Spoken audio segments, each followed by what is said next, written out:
Welcome to target Haryana. आज हम Haryana current affairs जो फरवरी की 1 फरवरी से 13 फरवरी तक की जितनी भी हरियाणा की करंट अफेयर्स बनेंगी सारी हम इस वीडियो में डिस्कस करने वाले हैं।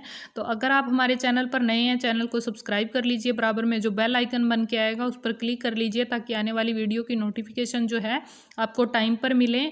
देखिए, जितने भी आपके एग्ज़ाम होंगे HSSC के, सब में हरियाणा करंट अफेयर्स जो है पूछी जाती हैं। तो हम उन्हीं चीज़ों के बारे में बात करेंगे जो डायरेक्ट आपको एग्ज़ाम में मिलेंगी। अभी देखिए, जो HSC के पटवारी का, ग्राम सचिव का और कांस्टेबल का और भी बहुत सारे जो एग्ज़ाम हैं, स्टाफ नर्स हो गया और जो महिला सुपरवाइज़र है, बहुत सारे एग्ज़ाम जो है, एचटेट का एग्ज़ाम भी है। तो इन सारे जितने भी एग्ज़ाम होते हैं सब में जो है हरियाणा करंट अफेयर पूछी जाती है। तो जो क्वेश्चन डायरेक्ट एग्ज़ाम में पूछे जाते हैं हम उन्हीं चीज़ों के बारे में बात करेंगे। तो 1 फरवरी से लेकर 13 फरवरी तक की हरियाणा करंट अफेयर्स जो है इस वीडियो में हम डिस्कस करने वाले हैं। तो आप कॉपी पेन जो है साथ में लेकर बैठिएगा ताकि आप सारी चीज़ों को साथ के साथ नोट कर सकें। देखिए, नोट करवाने से मेरा मतलब है कि अगर आप सारी चीज़ें साथ के साथ नोट करते हैं, जैसे कि करंट अफेयर्स आप देखते हो, तो वो चीज़ें आपको नोट करनी चाहिए, क्योंकि करंट अफेयर्स जो है बार बार अगर आप देखते हो वीडियो को, ढूंढ ढूंढ कर बार बार वीडियो देखने से अच्छा है आप एक जगह लिखी हो चीज़ें, तो आप बार बार उन चीज़ों को एक साथ एक जगह देख सकते हो। तो उसमें आपको टाइम की जो है बचत हो जाती है। तो आपको चीज़ें लिखनी चाहिए। और अगर आप चाहते हो कि आपका एग्ज़ाम जो है स्मार्टली और जल्दी क्लियर हो जाए, तो जो चीज़ें मैं आपको बता रही हूँ उन चीज़ों को आप फॉलो करते जाइए, आपका एग्ज़ाम जो है डेफिनेटली क्लियर हो जाएगा।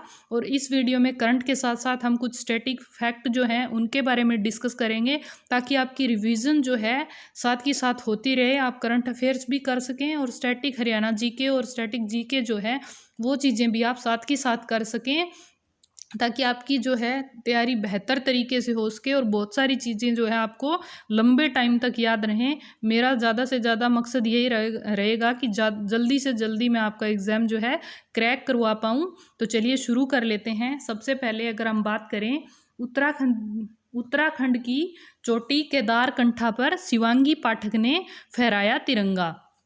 यानी कि आपको केदारनाथ के बारे में आपने सुना होगा, एक बार त्रासदी आ गई थी अभी पीछे 2-3 साल पहले उत्तराखंड में, तो कितना नुकसान हुआ था। तो केदारनाथ बहुत न्यूज़ में रहा था। तो केदारकंठा जो है आपको याद रह जाएगा कि उत्तराखंड में पड़ती है केदारकंठा की चोटी, ठीक है। और इस पर जो है शिवांगी पाठक ने तिरंगा फहराया है। ये जो है शिवांगी पाठक पर्वतारोही हैं और ये कहाँ से संबंध रखती हैं, ये हिसार से संबंध रखती हैं। तो ये कहाँ से संबंध रखती है ये चीज़ भी आपके लिए इम्पोर्टेंट है। शिवांगी पाठक हिसार से हैं, ये बातें आपको याद रखनी है। इसके अलावा जो चीज़ें आपको याद रखनी है मैं आपको बताती हूँ। इन्होंने जो है संविधानता दिवस जो मनाया है हमने 26 जनवरी 1950 से जो है संविधानता दिवस है मनाया जा रहा है। यानी कि अब जो 26 जनवरी हमने मनाई है 72वां गणतंत्र दिवस, इसी दिन जो है इन्होंने तिरंगा फहराया है केदारकंठा की चोटी पर। तो ये चीज़ भी आपको याद रखनी है। इन्होंने संविधानता दिवस पर केदारकंठा की चोटी पर तिरंगा फहराया। तो आपसे क्वेश्चन में ये पेपर में ये क्वेश्चन पूछा जा सकता है कि संविधानता दिवस पर जो है तिरंगा फहराने वाली पर्वतारोही कौन है। तो वो आपकी है शिवांगी पाठक और ये हिसार से बिलोंग करती हैं। इसके बाद इनसे जुड़ी 2-3 चीज़ें हैं जो आपके लिए इम्पोर्टेंट है, जो एग्ज़ाम में पूछी जा सकती हैं। वो हैं कि इन्होंने 2018 में 16 मई 2018 को इन्होंने मात्र 16 साल की उम्र में माउंट एवरेस्ट पर भी तिरंगा फहराया था। तो इनके नाम पर सबसे छोटी माउंटेनियर होने का विश्व रिकॉर्ड है। तो ये चीज़ आपके लिए इसलिए इम्पोर्टेंट बन जाती है क्योंकि इन्होंने सबसे छोटी माउंटेनियर होने का विश्व रिकॉर्ड जो है अपने नाम किया था। इसके बाद जो है दक्षिण अफ्रीका की सबसे ऊंची चोटी जो है किलिमंजारो, उस पर मात्र इन्होंने 111 दिनों में चढ़ाई की थी, उसको 111 दिन में फतेह किया था। तो ये चीज़ भी आपको याद रखनी है। जो चीज़ें आपको स्क्रीन पर नज़र आ रही हैं और जो चीज़ें मैं आपको बोल रही हूँ आप ध्यान से सुनते जाइए और साथ के साथ जो है आप लिखते जाइए, ताकि आप मेरी बातों को जितना ध्यान से सुनते जाएंगे, हो ही नहीं सकता कि आपका पेपर में एक भी क्वेश्चन छूट जाए हरियाणा करंट अफेयर्स से, ठीक है। नेक्स्ट अगर हम बात करें, इन्हें जो है बाल शक्ति पुरस्कार से सम्मानित किया जा चुका है। और बाल शक्ति पुरस्कार जो है हमारे जो राष्ट्रपति हैं रामनाथ कोविंद, उनके द्वारा दिया गया है। ठीक है, तो उनके द्वारा दिया गया इन्हें बाल शक्ति पुरस्कार, तो ये चीज़ भी आपको याद रखनी है। ठीक है, राष्ट्रीय कुश्ती चैंपियनशिप में हरियाणा की बेटियों ने जीते 23 पदक। तो नेक्स्ट अगर हम बात करें तो राष्ट्रीय कुश्ती चैंपियनशिप आ जाती है आपकी हरियाणा की, और इसमें क्या है 23 पदक जीते हैं हरियाणा की बेटियों ने, और उनमें से क्या है 9 जो है गोल्ड मेडल हैं। तो यहाँ से आपको जो चीज़ें याद रखनी है मैं फटाफट आपको बता देती हूँ। सबसे पहली बात तो राष्ट्रीय कुश्ती चैंपियनशिप जो है उत्तर प्रदेश में आगरा में हुई थी। ठीक है, ये चीज़ आपको याद रखनी है। नेक्स्ट है जो हरियाणा की लड़कियों ने कितने मेडल जीते, जो टोटल वो 23 मेडल जीते हैं, और उनमें से अगर हम गोल्ड पूछ ले हमसे तो वो 9 गोल्ड हैं। ये 2-3 चीज़ें ही जो है आपके लिए इम्पोर्टेंट है, इतनी चीज़ें आप याद रख लीजिए, आपके लिए बहुत हैं। ठीक है, इससे ज़्यादा आपको कुछ भी याद रखने की ज़रूरत नहीं है। इसके बाद अगर हम बात करें हरियाणा की बड़ौत पंचकुला ग्राम पंचायत के लोगों द्वारा तरल अपशिष्ट प्रबंधन के लिए शानदार पहल की शुरुआत। ठीक है, ये चीज़ आपको समझ नहीं आई होगी तो मैं आपको बता देती हूँ। बड़ौत जो है ग्राम पंचायत यानी कि बड़ौत जो गांव है पंचकुला में पड़ता है। ठीक है, तो ग्राम बड़ौत के जो लोगों ने क्या किया है, जो गंदा पानी आता है, जो नालियों का आता है चाहे कहीं से भी आता है, उनके जो गांव का जो गंदा पानी है उसको उन्होंने स्टोर करने की जगह बनाई है। वहाँ पर वो उसको स्टोर करते हैं और उसको फिल्टर करते हैं, और फिर उस पानी को वो अपने खेतों में सिंचाई के लिए यूज़ कर रहे हैं। यानी कि वो जो उस पानी को जो है स्टोर करके अपने खेतों में उसकी सिंचाई कर रहे हैं, यानी कि वो पानी को जो है बचा रहे हैं। तो यही पहल जो है तरल अपशिष्ट प्रबंधन इसे कह सकते हैं हम।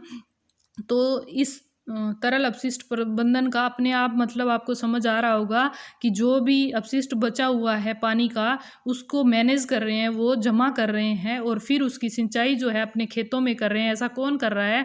पंचकुला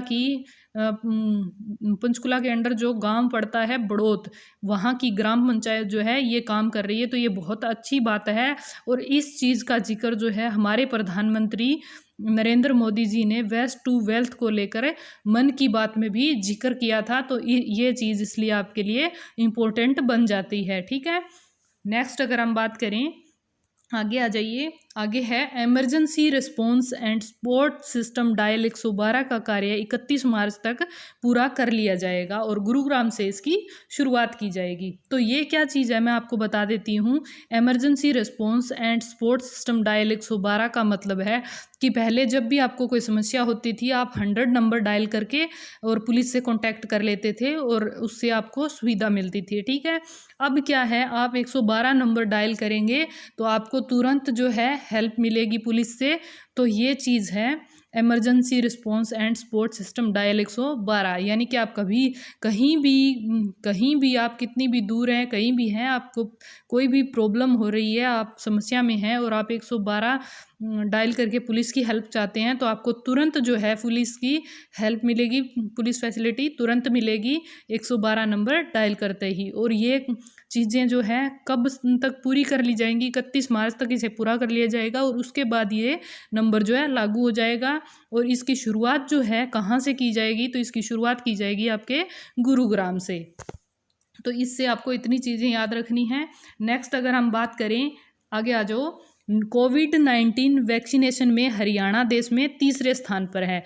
यानी कि भारत देश में हमारा हरियाणा जो है कोविड-19 वैक्सीनेशन में तीसरे स्थान पर है। तो ये डेटा आपके लिए मोस्ट इम्पोर्टेंट है कि तीसरे नंबर पर है हमारा हरियाणा। ठीक है, अब तक जो है 1.17 लाख हेल्थ केयर वर्कर्स का टीकाकरण जो है किया जा चुका है। आपको पता ही अभी तक आम लोगों को ये टीका जो है नहीं लगाया जा रहा है। अभी जितने भी सरकारी कर्मचारी हैं उनको ये टीका लगाया जा रहा है। तो 1.17 लाख हेल्थ वर्कर्स जो हैं उनका टीकाकरण जो है अब तक किया जा चुका है। तो आपसे पूछ लिया जाए कि अब तक कितने लाख या कितने व्यक्तियों का टीकाकरण किया जा चुका है? तो 1.17 लाख हेल्थ केयर वर्कर्स का टीकाकरण जो है किया जा चुका है। और सबसे ज़्यादा ये वैक्सीन जो है फरीदाबाद और गुरुग्राम के लोगों को लगाई गई है। यानी सबसे ज़्यादा ये टीकाकरण कहाँ हुआ है? फरीदाबाद और गुरुग्राम में हुआ है। ठीक है, तो इससे आपको इतनी चीज़ें याद रखनी है। नेक्स्ट आप आ जाओ, बरवाला और उकलाना की सड़कें बनेंगी 4 लेन। ठीक है, बरवाला और उकलाना जो है आपका कहाँ पड़ता है, सबसे पहले तो आपको यही चीज़ याद रखनी है कि आपका बरवाला और उकलाना जो है कहाँ पड़ता है। ये पड़ता है आपका हिसार में। ये दोनों शहर जो हैं आपके हिसार में पड़ते हैं और यहाँ पर जो है 4 लेन सड़कें बनाई जाएंगी 31 करोड़ की लागत से। इससे ज़्यादा आपको इनसे कुछ याद नहीं रखना है। इसके बाद बात करें 1857 की क्रांति की याद में अम्बाला में बनाया जा रहा है भव्य और विशाल स्मारक, और 300 करोड़ की लागत से 22 एकड़ भूमि पर बनाया जाएगा। यानी कि 1857 की जो क्रांति हुई थी उसकी याद में जो है एक स्मारक बनाया जा रहा है। कहाँ पर? अम्बाला में। और कितनी एकड़ भूमि पर? 22 एकड़ भूमि पर बनाया जाएगा और इस पर लागत आएगी 300 करोड़ की। ठीक है, अब मैं आपको बता दूं कि 1857 की जो क्रांति हुई थी उससे रिलेटेड चीज़ें जो हैं वहाँ पर रखी जाएंगी। तो आप जब ये बनकर तैयार हो जाएगा उसके बाद जब भी आप कभी अम्बाड़ा जाएंगे और देखेंगे तो आपको वो सारी चीज़ें 1857 की क्रांति से जुड़ी हुई चीज़ें जो है आपको वहाँ देखने को मिलेंगी। तो 1857 की क्रांति की याद में अम्बाड़ा में जो है स्मारक जो है बनाया जा रहा है। 300 करोड़ की लागत से बनेगा और 22 एकड़ भूमि पर बनेगा। ठीक है, इसके बाद है प्रधानमंत्री फसल बीमा योजना के तहत अब तक 13,27,245 किसानों को 2,980 करोड़ से अधिक का भुगतान किया जा चुका है। ये आंकड़ा आपके लिए इम्पोर्टेंट है। ये आंकड़ा डायरेक्ट आपसे एग्जाम में पूछा जा सकता है। क्या है? 2,980 करोड़ रुपए का भुगतान है। कौन सी योजना के तहत किया जा चुका है? प्रधानमंत्री फसल बीमा योजना के तहत। ये जो है प्रधानमंत्री फसल बीमा योजना, इसकी शुरुआत कब की गई थी? इसकी शुरुआत की गई थी 13 जनवरी 2016 को। जितनी भी योजनाएं हैं उनसे रिलेटेड अगर आपको वीडियो चाहिए तो आप कमेंट करके मुझे बता दीजिएगा। मैं आपको आसानी से सारी चीज़ें समझाकर और सारी की सारी योजनाएं एक साथ करवा दूंगी। ये योजनाएं कब शुरू की गई और ये योजनाएं किस चीज़ से रिलेटेड है, ये चीज़ें आपसे बहुत पूछी जाती हैं। ठीक है, तो चलिए हम बात कर लेते हैं। प्रधानमंत्री फसल बीमा योजना जो है 23 जनवरी 2016 को इसकी शुरुआत की गई थी और इसके तहत जो है जो किसान बीमा करवाते हैं, फसलें जिनकी ख़राब हो जाती हैं उनका जो बीमा करवाते हैं, तो उसके लिए जो राशि जो दी जाती है 2,980 करोड़ रुपए अब तक दिए जा चुके हैं 13,27,245 किसानों को। तो ये चीज़ आपको याद रखनी है। इसके बाद अगर हम बात करें, हरियाणा में 20 लाख स्मार्ट मीटर लगाने का रखा गया लक्ष्य। यानी कि जो बिजली मीटर हैं अब उन्हें चेंज कर दिया जाएगा और उनकी जगह पर स्मार्ट बिजली मीटर जो हैं लगाए जाएंगे। तो 20 लाख स्मार्ट मीटर लगाने का लक्ष्य जो है रखा गया है। और ये UHBVNL और DHBVNL जो हैं इन दोनों के द्वारा लगाए जाएंगे। ठीक है, तो ये क्या है? UHBVNL क्या है और DHBVNL क्या है? इनकी फुल फॉर्म्स जो हैं आप याद कर लीजिए। उत्तर हरियाणा बिजली वितरण निगम लिमिटेड, ये इसकी फुल फॉर्म है। और इसका हेड ऑफिस जो है पंचकुला में है और इसके MD कौन है? शशांक आनंद। MD मतलब कि मैनेजिंग डायरेक्टर। ठीक है, इसके MD है शशांक आनंद। और UHBVNL की फुल फॉर्म है उत्तर हरियाणा बिजली वितरण निगम लिमिटेड। देखिए फुल फॉर्म्स जो है हरियाणा में बहुत पूछी जाती हैं। जितने भी एग्ज़ाम होते हैं एक दो फुल फॉर्म जो है आपको ज़रूर मिलती हैं। तो हरियाणा की जितनी भी फुल फॉर्म्स हैं मैं ऑलरेडी करवा चुकी हूँ, आप प्लेलिस्ट में जाकर देख सकते हैं और वो सारी चीज़ें आप नोट भी कर सकते हैं वहाँ से। और ये सारी चीज़ें मैं आपको साथ के साथ करंट अफेयर्स में भी एक दो करके करवाती रहूँगी, जिससे कि आपको ये सारी चीज़ें साथ के साथ याद हो जाएंगी। तो आप करंट अफेयर्स की वीडियो जो है ज़रूर देखा करें। उससे क्या होगा, आपकी स्टैटिक GK भी साथ के साथ कवर भी होती जाएगी, रिवाइज भी होती जाएगी और बार बार वो चीज़ें देखने और सुनने से आपको एकदम से सारी चीज़ें याद भी हो जाएंगी और लंबे टाइम तक याद भी रहेंगी। तो इस बार हमने पेपर को छोड़ना नहीं है, चीर फाड़ के रख देना है। इस बार तो हमें सिलेक्शन लेना ही लेना है। ठीक है, तो इस मकसद से अगर आप ये सोचकर अगर तैयारी करने बैठ गए हैं तो आप मेरे साथ जुड़ जाइए। इस बार हम सिलेक्शन लेके छोड़ेंगे। तो आगे हम अगर बात करें UHBVN उत्तर हरियाणा बिजली वितरण निगम लिमिटेड पंचकुला में पड़ता है और इसके MD शशांक आनंद है। और इसके बाद DHBVNL की फुल फॉर्म क्या है? दक्षिण हरियाणा बिजली वितरण निगम लिमिटेड, और इसका हेड ऑफिस हिसार में है और इसके MD हैं बलकार सिंह। ठीक है। इसके बाद अगर हम बात करें, हरियाणा में उपभोक्ताओं की सुविधा के लिए E-फाइलिंग पोर्टल लॉन्च किया गया। तो E-फाइलिंग पोर्टल जो है लॉन्च किया गया है, ये क्या है? देखिए, ये जो आपको नीचे वेबसाइट नज़र आ रही है www.edakhil.nic.in, इस साइट पर जाकर जो है कस्टमर्स जो हैं अपनी शिकायत दर्ज करवा सकेंगे। अगर उन्हें कोई प्रोडक्ट से नुकसान हुआ है या कोई प्रोडक्ट ठीक नहीं है, कुछ भी जो उनकी शिकायत है, जितने भी कस्टमर हैं सारे यहाँ पर जाकर, इस साइट पर जाकर अपनी शिकायत दर्ज करवा सकते हैं। तो शिकायत दर्ज करवाने के लिए हरियाणा सरकार ने क्या लॉन्च किया है? E-फाइलिंग पोर्टल लॉन्च किया है। तो इस चीज़ से आपको इतनी बातें याद रखनी है। और ये साइट है आपकी www.edakhil.nic.in। ठीक है। लॉन टेनिस कोर्ट व इंडोर बैडमिंटन हॉल बनाया गया है करनाल में। करनाल CM सिटी है, जैसे आप जानते ही हो। ठीक है। तो यहाँ पर लॉन टेनिस कोर्ट व इंडोर बैडमिंटन हॉल बनाया गया है और इसका उद्घाटन हमारे वर्तमान CM जो है मनोहर लाल खट्टर जी, उन्होंने किया है। तो आपसे क्वेश्चन ऐसे पूछा जा सकता है कि लॉन टेनिस कोर्ट व इंडोर बैडमिंटन हॉल कहाँ पर है? तो ये है करनाल में। ठीक है। इसके बाद आ जाओ थारे काम की बात पर। तो थारे काम की बात करा तो क्या है? देखो, सबसे पहले अगर हम बात करें तो हरियाणा की सीमा जो है कितने राज्यों से लगती है? तो देखिए, ये चीज़ें मैं आपको साथ के साथ, जैसे कि मैंने आपको बताया कि आपको करंट अफेयर्स के साथ साथ मैं कुछ चीज़ें हरियाणा स्टेटिक फैक्ट भी करवाऊंगी, ताकि आपको सारी चीज़ें साथ के साथ याद होती रहें, तो हरियाणा GK आपकी कहीं से भी ना छूटे। ठीक है। और ऐसे शायद ही आपको कोई तैयारी करवाता होगा। तो अगर आप सारी चीज़ें एक साथ करना चाहते हैं ऐसे साथ की साथ, और इनसे चीज़ें आपको जल्दी याद होंगी, आप एक बार ट्राई करके देखिएगा। तो चलिए देख लेते हैं हम, हरियाणा की सीमा कितने राज्यों से लगती है? तो हरियाणा की सीमा लगती है 5 राज्यों से। और 5 राज्य कौन कौन से हैं वो? एक तो है आपका उत्तराखंड, एक है आपका हिमाचल प्रदेश, एक है उत्तर प्रदेश, एक है राजस्थान और एक है पंजाब। तो ये 5 जिलों से, 5 राज्यों से जो है हरियाणा की सीमा लगती है। नेक्स्ट है राष्ट्रीय डेयरी अनुसंधान संस्थान NDRI कहाँ पर है? तो ये है आपका करनाल में। 1955 में इसकी स्थापना की गई थी और ये बहुत बार पूछा जा चुका है। ये क्वेश्चन बहुत बहुत ज़्यादा इम्पोर्टेंट है। राष्ट्रीय डेयरी अनुसंधान संस्थान 1955 में स्थापित किया गया था। कभी इसकी स्थापना पूछ लेते हैं, कभी इसकी फुल फॉर्म पूछ लेते हैं, कभी ये कहाँ पर है ये पूछ लेते हैं। तो ये जो है फेवरेट क्वेश्चन बन गया है HSC का, ये मान लो आप। ठीक है। तो ये क्वेश्चन जो है मोस्ट इंपॉर्टेंट है। राष्ट्रीय डेयरी अनुसंधान संस्थान 1955 में बनाया गया, कहाँ पे है? तो ये है करनाल में। ठीक है। इसके बाद अगर हम बात करें, हर्षवर्धन थानेसर का शासक कब बना था? तो हर्षवर्धन थानेसर का शासक कब बना था? ये बना था 606 ईस्वी में। ठीक है। प्रभाकर वर्धन की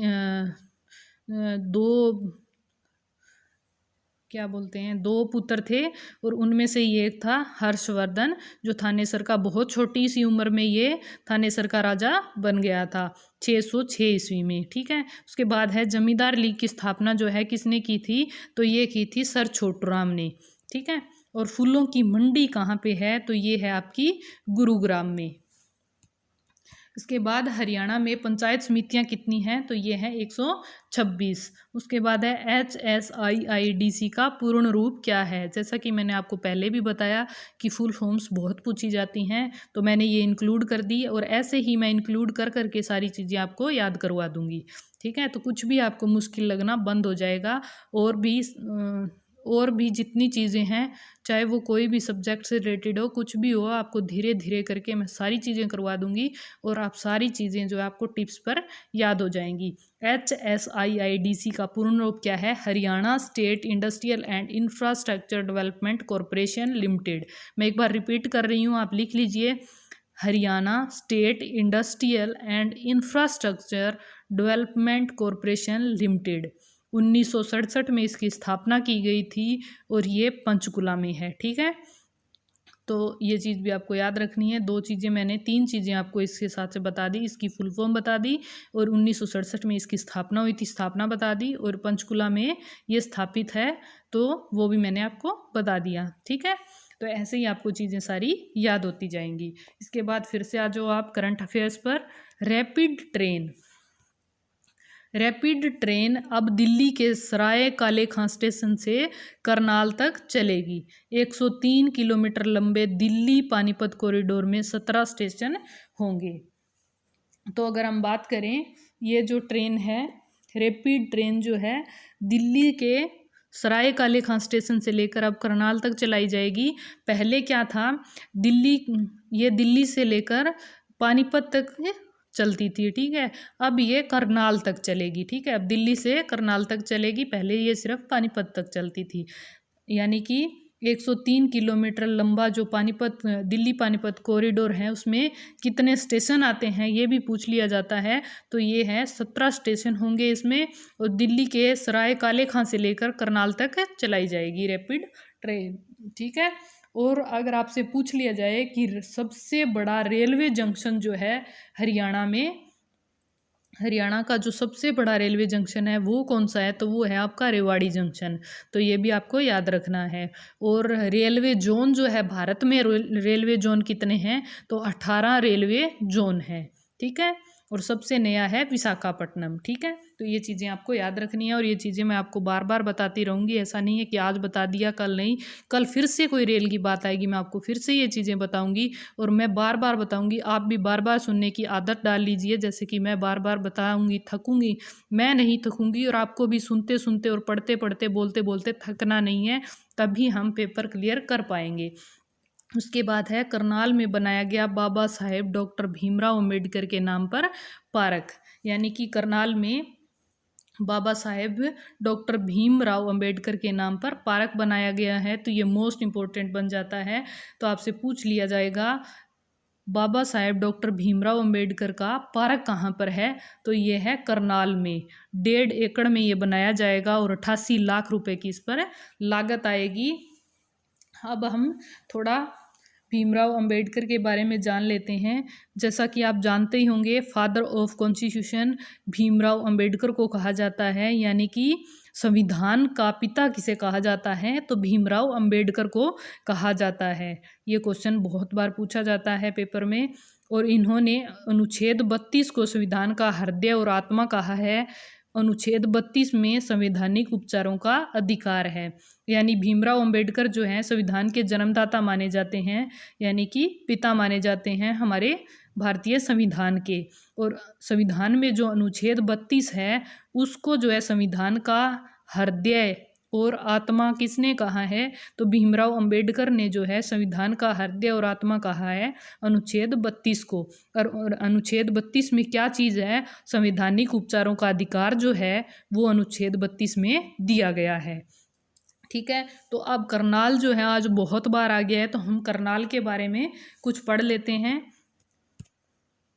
तो करनाल से कुछ इम्पोर्टेंट चीज़ें जो आपको एग्ज़ाम में डायरेक्टली मिलेंगी। करनाल को सीएम सिटी कहा जाता है। करनाल की स्थापना 1 नवंबर 1966 को, यानी कि जब हरियाणा हमारा बना था तब स्टार्टिंग में 7 ज़िले थे और उनमें से एक हमारा था करनाल। यानी 1 नवंबर 1966 को हमारा हरियाणा बना था और 1 नवंबर 1966 को ही करनाल ज़िला बनाया गया था। ठीक है, और करनाल ज़िले को ही सीएम सिटी कहा जाता है। कल्पना चावला मेडिकल कॉलेज जो है करनाल में है और करनाल का पुराना नाम क्या है, कर्णताल। तो ये सारी चीज़ें आपके लिए इंपॉर्टेंट है जो मैं आपको बता रही हूँ। और ऐसे ही एक एक करके हम सारे ज़िले भी एक साथ ऐसे कवर कर लेंगे, तो ज़िलों से रिलेटेड चीज़ें भी आपको याद हो जाएंगी। करनाल जो है एनसीआर में शामिल ज़िला है और आधुनिक तरीके से बसाया गया हरियाणा का पहला शहर या पहला ज़िला कौन सा है, तो वो है करनाल। ये मोस्ट इम्पोर्टेंट क्वेश्चन है। आधुनिक तरीके से बसाया गया हरियाणा का पहला ज़िला या पहला शहर कौन सा है, तो वो है करनाल। ठीक है, तो इतनी चीज़ें आपको याद रखनी है। इसके बाद अगर हम बात करें लिंगानुपात में यमुनानगर पहुंचा 1928 के आंकड़े पर। तो ये अच्छी बात है कि लिंगानुपात में 928 पर पहुंच गया है यमुनानगर। अभी भी अजहार से बहुत कम है, तो धीरे धीरे पहुंच जाएगा। तो लिंगानुपात में यमुनानगर कितने पर है? 928 पर है। ठीक है, तो अब हरियाणा का अगर हम बात करें तो हरियाणा कितने पर है? लिंगानुपात में हरियाणा 923 पर है। तो ये आंकड़े जो मैं आपको बता रही हूँ आप ध्यान से सुनिएगा। तो हरियाणा जो है हमारा 923 पर है, यमुनानगर 928 पर पहुंच गया है। और अगर पूछ लिया जाए कि सबसे ज़्यादा लिंगानुपात कहाँ पर है, तो सबसे ज़्यादा जो है सिरसा जो है नंबर 1 पर है। 949 जो है लिंगानुपात है सिरसा का, यानी कि 950 मान लीजिए, यानी 1000 से 51 कम रह गए हैं। तो नंबर 1 है हरियाणा में सिरसा। तो ये बहुत अच्छी बात है कि सिरसा लिंगानुपात में नंबर 1 है। तीनों चीज़ें, तीनों आंकड़े आपको याद रखने हैं। यमुनानगर का है 928, हरियाणा का है 923, और सबसे ज़्यादा नंबर 1 पूछ लिया जाए लिंगानुपात में हरियाणा का कौन सा जिला है, तो वो है आपका सिरसा। कितना? 949। ठीक है, 950। ठीक है, कैथल शुगर मिल को राष्ट्रीय पुरस्कार से किया गया सम्मानित। कैथल में जो शुगर मिल है उसको राष्ट्रीय पुरस्कार से सम्मानित किया गया है। तो ये मोस्ट इम्पोर्टेंट है। और कैथल की शुगर मिल के बारे में मैं आपको एक बात और इम्पोर्टेंट जो बता देती हूँ। जो कैथल की शुगर मिल है ये इकलौती शुगर मिल है जहाँ पर गुड़ और चीनी दोनों का उत्पादन किया जाता है। तो आपसे पूछ लिया जाए कि वो कौन सी मिल है जहाँ पर गुड़ और चीनी दोनों का उत्पादन किया जाता है, तो वो है आपकी कैथल शुगर मिल। और कैथल शुगर मिल को ही राष्ट्रीय पुरस्कार से सम्मानित किया गया है।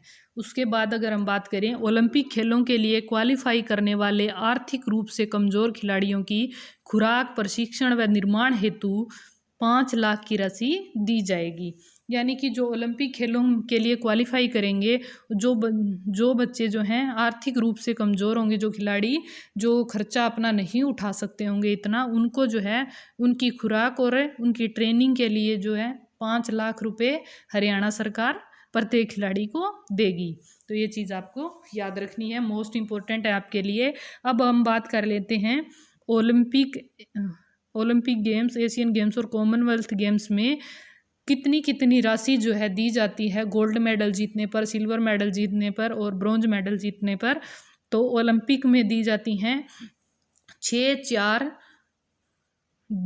और 2.5। ठीक है, इसको 64 25 करके याद रख लीजिएगा आप।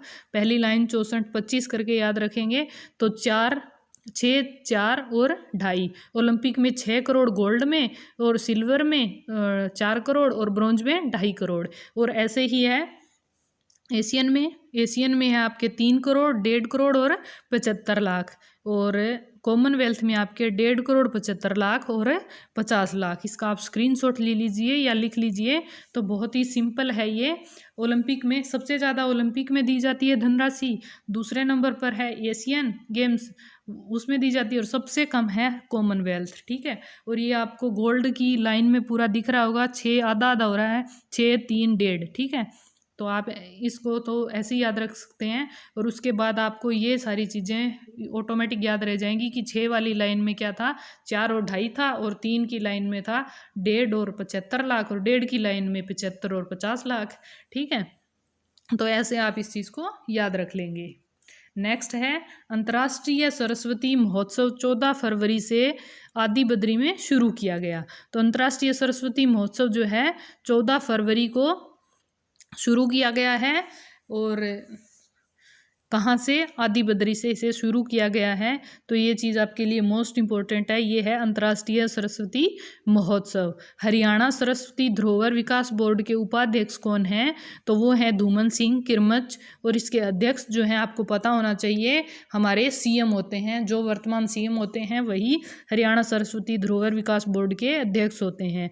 तो अंतर्राष्ट्रीय सरस्वती महोत्सव जो है कहाँ आयोजित किया जा रहा है? आदि बद्री में आयोजित किया जा रहा है, और 14 फरवरी से इसकी शुरुआत कर दी गई है।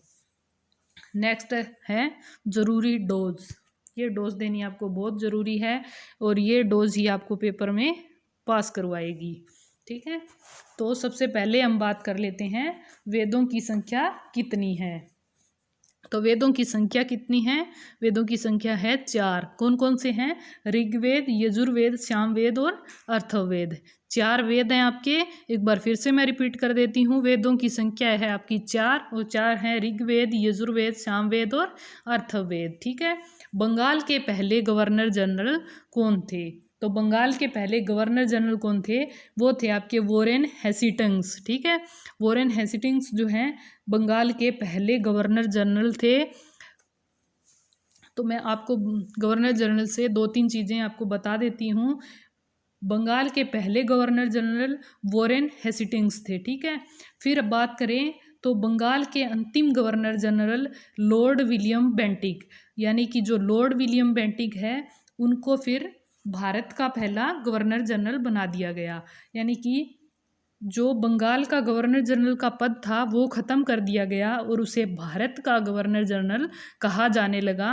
तो जो अंतिम गवर्नर जनरल था बंगाल का लॉर्ड विलियम बेंटिक, वही जो है भारत का गवर्नर जनरल बना पहला। ठीक है। कौन? Lord William Bentinck. यानी कि बंगाल का पहला गवर्नर जनरल पूछ लिया जाए तो वॉरेन हेस्टिंग्स, और भारत का पहला गवर्नर जनरल पूछ लिया जाए तो लॉर्ड विलियम बेंटिक। ठीक है।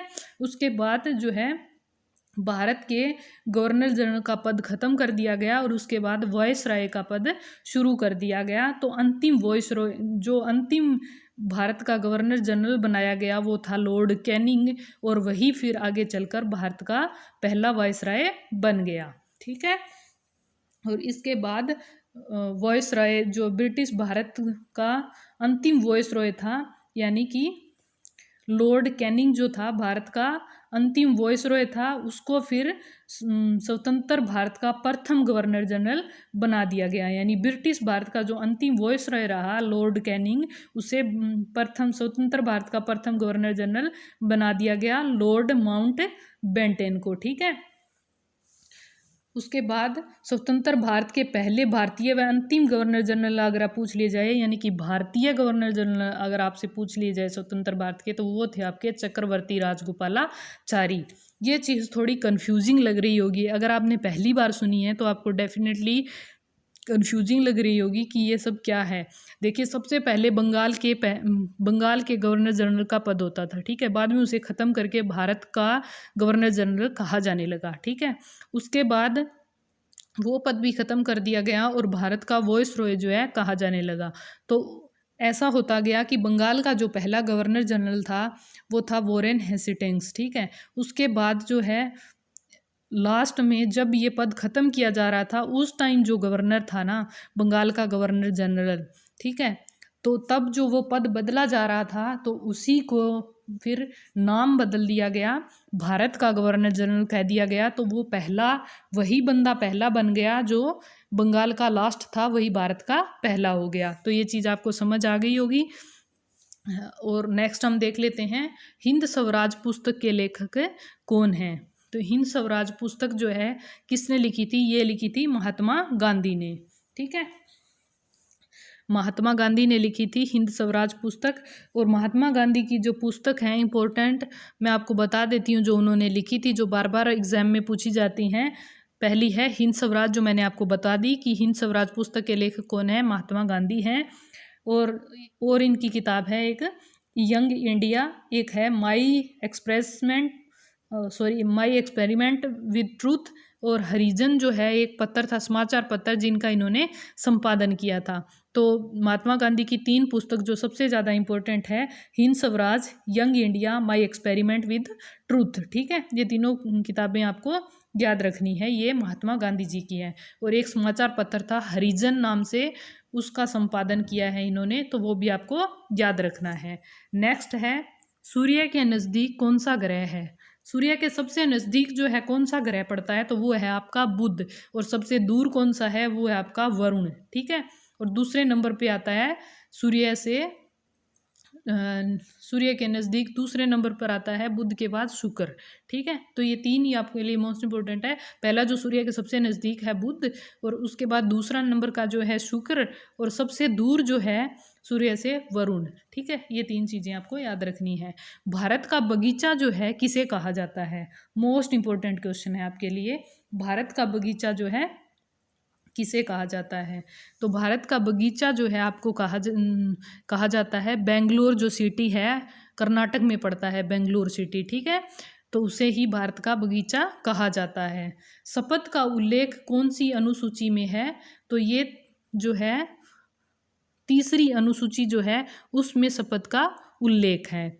लोकसभा संविधान के किस अनुच्छेद के अंतर्गत आती है? तो लोकसभा जो है अनुच्छेद 81 के अंतर्गत आती है, ठीक है। देखिए, संसद, राज्यसभा और लोकसभा। राज्यसभा जो है आपका उच्च सदन होता है और लोकसभा आपका निम्न सदन होता है। तो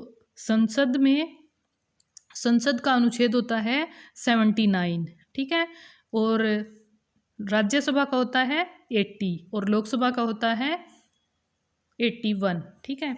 इस चीज़ को आप ऐसे याद रख सकते हैं, मैं आपको बता देती हूँ। सरला, ऐसे लिख लीजिए आप इसे, सरला, ठीक है। सरला यानी स से संसद, आर से राज्यसभा, ल से लोकसभा, ठीक है, सरला, ठीक है। 79, 80 और 81 समझ आ गया होगा आपको। संसद का आर्टिकल कौन सा है? 79। राज्यसभा का कौन सा है? 80 और लोकसभा का कौन सा है? 81, ठीक है। तो ये तीनों अनुच्छेद आपके लिए मोस्ट इंपॉर्टेंट है, संसद, राज्यसभा और लोकसभा। 79, 80 और 81। और लोकसभा को निम्न सदन कहा जाता है और राज्यसभा को उच्च सदन कहा जाता है, ये चीज़ भी आपको याद रखनी है। मिड डे मील योजना जो है कब शुरू की गई थी? तो मिड डे मील योजना जो है कब शुरू की गई थी? ये की गई थी 1995 में, तो ये चीज़ भी आपको याद रखना है। भारत का पहला बैंक जो है कौन सा बना था, ये बताना है आपको। भारत का पहला बैंक ये बना था आपका बैंक ऑफ हिंदुस्तान। 1770 ईस्वी में बनाया गया था बैंक ऑफ हिंदुस्तान, और इसकी स्थापना जो है यूरोपियन पद्धति पर की गई थी अलेक्जेंडर एंड कंपनी द्वारा, ठीक है। तो 2-3 चीज़ें जो आपको इस चीज़ से याद रखनी है। भारत का पहला बैंक कौन सा था? Bank of Hindustan. कब बनाया गया? 1770 ईस्वी में। इसकी स्थापना किसने की? अलेक्जेंडर एंड कंपनी ने। और कौन सी पद्धति यूज़ की गई थी? यूरोपियन पद्धति यूज़ की गई थी, ठीक है। उसके बाद है दाब का एसआई मात्रक क्या है? तो दाब का एसआई मात्रक होता है पास्कल, ठीक है, पास्कल। मानव शरीर की सबसे छोटी हड्डी कौन सी है? ये आपकी होती है स्टेपिस, ये कान में होती है, और मानव शरीर की सबसे छोटी हड्डी होती है, इसका नाम है स्टेपिस, और ये कान की हड्डी होती है, ठीक है। ये हमारे कानों में पाई जाती है। VR का पूर्ण रूप क्या है? ये कंप्यूटर से रिलेटेड है। तो VR का पूर्ण रूप क्या है? वर्चुअल रियलिटी, ठीक है। रेलवे के एग्जाम में पूछा जा चुका है ये क्वेश्चन। VR का पूर्ण रूप है वर्चुअल रियलिटी, ठीक है। कंप्यूटर का जनक जो है किसे कहा जाता है? तो ये कहा जाता है चार्ल्स बेबेज को, ठीक है। तो आज के लिए आपके इतने ही क्वेश्चन थे, तो आज के लिए इतना बहुत है, इतना पढ़ लीजिएगा। और आई होप आपको चीज़ें जो है अच्छी लगी होंगी और अच्छे से समझ भी आई होंगी। तो आज के लिए इतना ही था। और अगर आपको वीडियो अच्छी लगी तो प्लीज़ लाइक ज़रूर कीजिएगा, ताकि मुझे जो है पता चले कि आपको चीज़ें समझ आ रही है और मैं इसी वे में आपको करवाती जाऊं। अगर आप कुछ भी चेंजेस चाहते हैं या कुछ भी आपको समझ नहीं आ रहा है, या फिर आप चाहते हैं कि कुछ अलग से कुछ करवाया जाए, या कोई टॉपिक जो आप चाहते हो मैं आपको करवाऊं, वो आप हमें कमेंट बॉक्स में बता सकते हो। तो मिलते हैं नेक्स्ट वीडियो में। अगर चैनल को सब्सक्राइब नहीं किया है तो अभी सब्सक्राइब कर लीजिए, और बराबर में बेल आइकन बन के आएगा, उस पर क्लिक कर लीजिए, ताकि आने वाली वीडियो की नोटिफिकेशन जो है आपको टाइम पर मिले। और इस बार HSSC का एग्ज़ाम हम क्रैक करके छोड़ेंगे, आप मेरे साथ जुड़ जाइए। और ऑल द बेस्ट। अभी एग्ज़ाम आने वाले हैं और मैं जल्द ही आपको पंचायती राज से रिलेटेड भी टॉपिक जो है कंप्लीट करवा दूंगी। जल्द ही आपको 5-6 दिन में कंप्लीट पंचायती राज जो है करवा दिया जाएगा, और उसके बाद 5-6 दिन में ही आपको कंप्लीट हरियाणा जीके भी करवा दी जाएगी। तो आप मेरे साथ जुड़ जाइए, ताकि जल्दी से आपका सारा सिलेबस एक साथ कवर हो जाए। और हरियाणा जीके से रिलेटेड आपको कुछ भी डाउट्स हैं जो आप चाहते हो क्लियर करना, तो आप वो मुझे कमेंट बॉक्स में बता सकते हो, ठीक है। तो मिलते हैं नेक्स्ट वीडियो में, तब तक के लिए बाय बाय।